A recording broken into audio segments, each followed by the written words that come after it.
Welcome back. Great to have you with us on Primetime Business News. We'll hear from Whitey Bisson very shortly. Retailers in the spotlight today. The fortunes of our retailers are sometimes a litmus test of the health of the economy. And in tough times, those who can keep their profits small but consistent will prove to be the most resilient.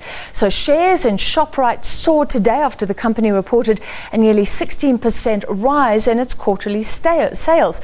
In very stark contrast, Stuttafords is the latest retailer to apply for voluntary business rescue, citing the tough economic times.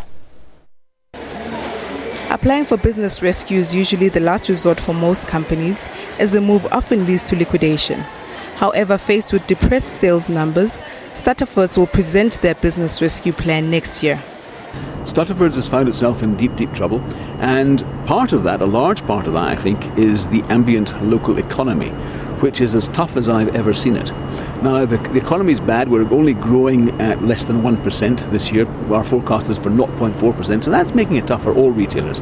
But secondly, I've had an onslaught from the foreign retailers, and I'm thinking here of companies like H&M, Zara, and some of the brands that Edcon's bought in the past few years.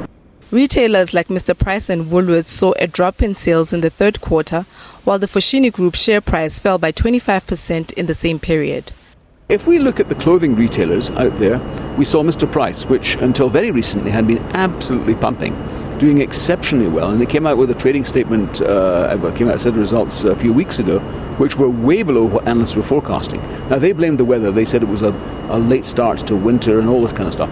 And if you look at Woolies, for example, Woolworths, they also were blaming the weather on certain things. The current strain on clothing retailers can largely be attributed to low consumer confidence, compounded by a prevailing economic slowdown. Naledi Ngobo, SABC News, Johannesburg.